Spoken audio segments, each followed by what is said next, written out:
Be misogyny. Well, what did you mean by what you said? That's not misogyny because it's not anti-women. Misogyny, no, it's not. But you just accepted it was misogyny. No, I didn't. You said it was misogyny. I'm telling you, no, it's not. That doesn't mean you're sorry. No, I'm not sorry. That's the point I'm making. I'm sorry if that offends you. However, there's a large contingent of the They have to wear full burqas. Well, that's a conversation. They're not allowed to drive cars. That's nothing to do with it. But is that the kind of... Andrew Tate, a former kickboxing champion who turned into an influencer in recent years, a very controversial one though, because of his unorthodox behavior, particularly towards women. His views and comments have led to him skyrocketing in popularity as the community is divided among his haters and loyal fans, and as some of you may call it, his cult.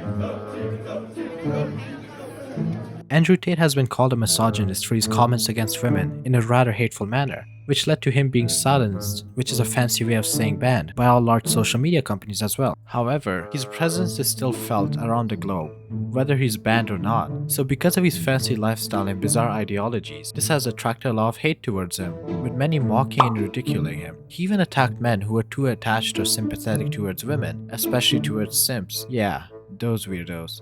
So even simps hate him for calling them out. Hell, nobody's safe from the top G, aka Andrew Tate. He even talked shit against the Queen before she passed away though. So this guy has balls, we can agree on that. And this was further backed up with evidence brought up recently. And as the way the internet works, things like these do not go unpunished. The way he presents himself is that he is some sort of a hero from a mythical land that is sent to Earth to free young men from the chains of modern society. I'm not even lying at this point, he actually believes this shit, and so do his followers, which consists of greasy teenagers around the age of 12 and 17, and most of them are guys of course. Big surprise there. Yeah. At this point, I wouldn't be surprised if Netflix decided to create a documentary series about his life like they did with the Tiger King. Funny thing is, they won't ever run out of content. Like this guy, every week something new comes up with him. So Andrew's comments and actions have led to large social media companies taking drastic measures against his bald ass. First, he got banned on Instagram, then on Twitter, then Facebook, and then YouTube. He deleted his Twitch account before Jeff Bezos could strike him with a ban hammer in order to appear as a guest in other streams, because if you didn't know, if you get banned on Twitch, you can't show up in other people's streams. So in an effort to share his side of the story, and for clout purposes of course, he decided to appear on TalkTv, a British talk show hosted by Piers Morgan, who is also a very controversial figure. He even bumped heads with several famous individuals, such as Ben Shapiro, and of course Meghan. Reasons men find youth attractive. You want to blow up the internet? I'll blow up the internet right effing now. So as the interview goes on, Piers drops a bomb on Andrew and straight out asks him about one of his comments towards women, and let's see how he responds to it. 19-year-old is more attractive than a 26-year-old woman, and I'll tell you why. Because that 26-year-old has talked to more guys, been to the club more times, been effed and dumped more times, more arguments, more mess, more for me to clean up. That is misogyny. Why? Because you are encouraging a mindset about 25-year-old women that makes them sound out to be infinitely less desirable than 18, 19-year-olds, and having effectively been having too much sex to be taken in a more respectful way. Well, firstly, even if that was the case, that wouldn't be misogyny. Well, what did you mean by what you said? That's not misogyny because it's not anti-women. I'm saying that an 18 or a 19-year-old woman would be more desirable. Pretty anti-25-year-old women. Anti-25-year-old women we can argue, but not misogyny. Well, that's misogyny then, isn't it? No, it's not. Well, being anti any woman at all is misogyny. Not when I'm 25-year-old women we can argue. Damn, Andrew's probably sweating buckets right now. But if you noticed, he does well to keep himself composed and defends himself with confidence. Anti-25-year-old women we can argue, but not misogyny. Well, that's misogyny then, isn't it? No, it's not. Well, being anti any woman at all is misogyny. Not when I'm saying that women are beautiful and attractive at a certain age and saying the age. You're saying 18, 19-year-olds are more attractive than 25. Well, then ageist perhaps, but misogynistic absolutely Is that not. But you just accepted it was misogyny. No, I didn't. He doesn't let Andrew talk and keeps answering for him instead, kind of like he wants to pressure Andrew into agreeing with his claims. But Andrew here, the top G, holds his ground and doesn't give him anything. Instead, he simply fights back and continues with confidence. No, I didn't. You said it was misogyny. I'm telling you, no, it's not. If a 26-year-old woman is watching this and has heard those comments, would you just say to her, look, I'm sorry, I shouldn't have said that? No, I won't. I will say that I am sorry that offends you. Large contingent of the world. That doesn't mean you're sorry.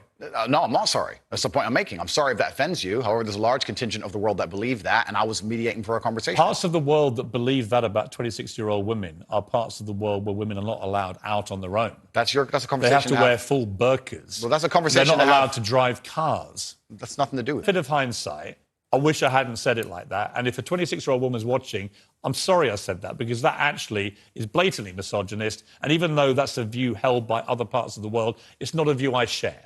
Now, I would respect you more if you said that than if you try and say, well, it's said in other parts of the world, so I'm not sorry. I think that doesn't tell me what you think. Then you need to understand why my content existed in the first place.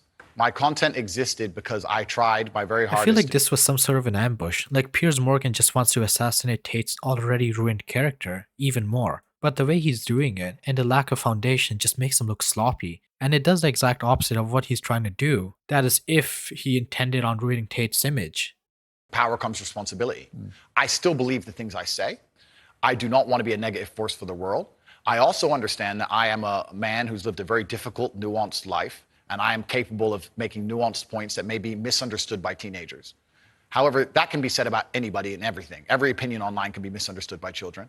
Trying to protect children from the internet is a very interesting subject in and of itself. I don't support Andrew or worship him in any way, but I do agree with what he has to say. Even though he's an asshole, he just puts information out there, and it's on us how we take that information, whether it's in a positive way or a negative way, and who has access to that information as well. It's not that he's forcing it down people's throats or anything either.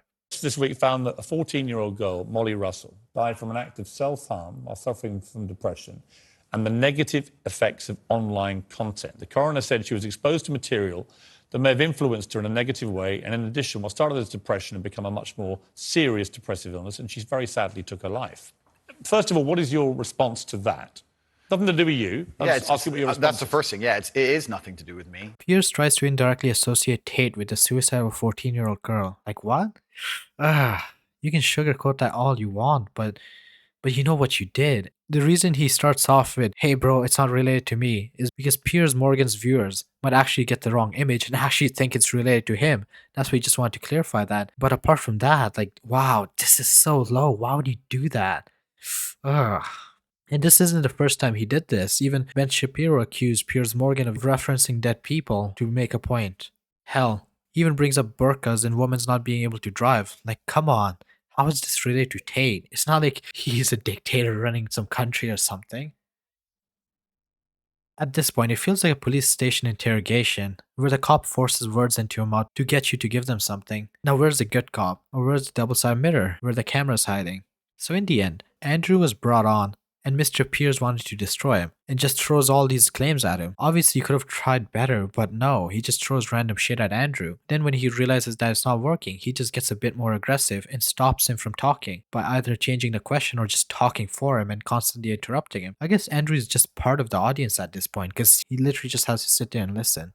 And it's kind of his fault for coming on this show as well, considering the host himself, Piers Morgan, doesn't have the best track record either. But at the same time, you gotta understand that Piers Morgan is probably the only one that allowed him on his show, because like, I don't see Andrew Tate on the Jimmy Fallon show anytime soon. Like, yeah, if anything, both these men just embarrassed themselves, one more than the other though. And I think Mr. Tate benefited the most out of this, because not only did he seem like the mature one in this interview, but now he's exposed to a newer range of audience, which further increases influence due to Piers Morgan's viewers.